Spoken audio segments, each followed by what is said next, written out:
Halo, selamat malam pemirsa. Apa kabar Anda malam hari ini? Menjelang akhir pekan, saya Rizka Indah kembali hadir lagi ke hadapan Anda, tentu saja dalam program Talk to iNews.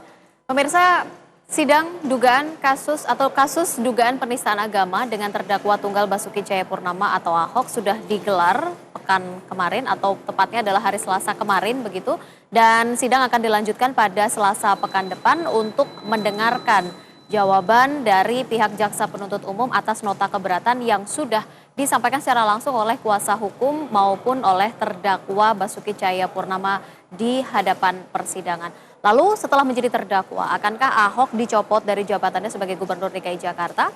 Kita akan bahas pada malam hari ini pemirsa dalam program Talk to iNews dengan narasumber yang sudah hadir tentu saja di studio kami. Seperti biasa pemirsa, sebelum kami hadirkan perbincangannya ke hadapan Anda, terlebih dahulu kami akan sampaikan rangkaian informasi seputar peristiwa yang terjadi sepanjang hari ini. Kami akan awali informasi terkait dengan anggota DPR dari Partai Amanat Nasional atau PAN, Eko Purnomo alias Eko Patrio, yang akhirnya memenuhi panggilan dari pihak Barreskrim. Pemanggilan ini terkait dengan pernyataan Eko Purnomo atau Eko Patrio di media yang menyatakan bahwa penangkapan teroris yang ada di Bekasi beberapa pekan lalu adalah merupakan pengalihan isu. Informasi selengkapnya untuk Anda.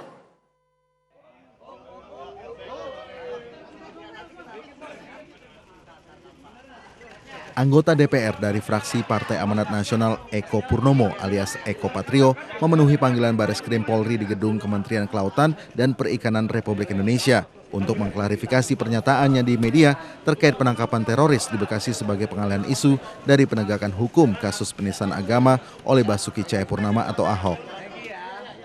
Eko Patrio sebelumnya sudah dipanggil Barreskrim pada Kamis lalu, namun ia tidak memenuhi panggilan tersebut dan baru memenuhinya siang tadi.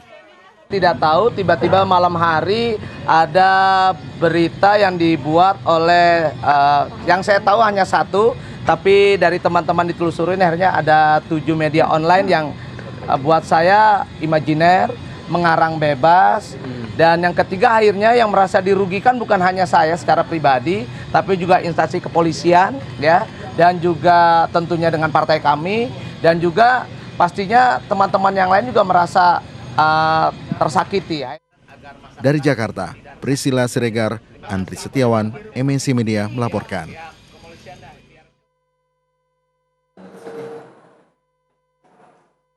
Ya, pemirsa, selanjutnya adalah sidang pra-peradilan Buniani hari ini memeriksa sejumlah saksi dari pihak termohon yang berlangsung di Polda Metro Jaya. Para saksi yang dihadirkan ini terdiri dari 2 orang saksi fakta dan juga 3 orang saksi ahli. Informasi selengkapnya untuk Anda.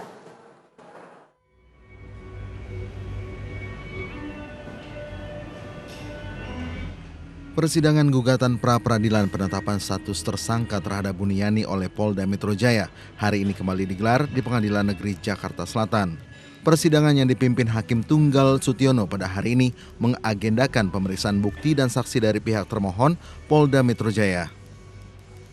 Sidang diawali dengan pemeriksaan sejumlah dokumen dari pihak termohon oleh Hakim. Untuk saksi sendiri, pihak termohon Polda Metro Jaya menghadirkan 3 orang saksi ahli, masing-masing ahli ITE, ahli hukum, ahli bahasa, serta 2 orang saksi fakta. Dalam pemeriksaannya, saksi memberikan penjelasan terkait prinsip adanya Undang-Undang ITE untuk melindungi masyarakat dari dampak negatif ITE.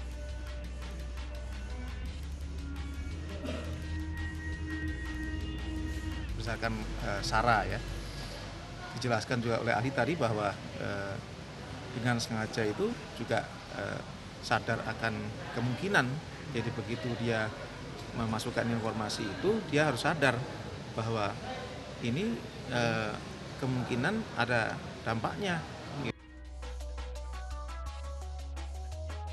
Sementara menurut kuasa hukum Buniani Alwin Rahardian, saksi yang dihadirkan hari ini justru menguntungkan kliennya. Karena saksi menjelaskan bahwa saksi tidak bisa menilai konten yang di-upload tersebut.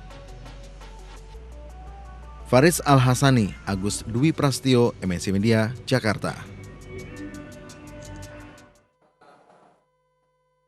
Ya, Ya, masih terkait dengan kasus dugaan penistaan agama, pemirsa, terkait dengan dugaan kasus penistaan agama ini sendiri yang melibatkan terdakwa Basuki Cahayapurnama atau Ahok. Hingga saat ini pihak dari Pengadilan Negeri Jakarta Utara belum menerima surat permintaan nomor registrasi yang memang harus diajukan oleh pihak Kementerian Dalam Negeri apabila ingin memberhentikan sementara Basuki Cahayapurnama sebagai Gubernur DKI Jakarta. Pihak pengadilan akan mengeluarkan nomor registrasi tersebut jika hal tersebut adalah merupakan sebuah persyaratan untuk bisa memberhentikan Basuki Cahayapurnama atau Ahok sebagai gubernur.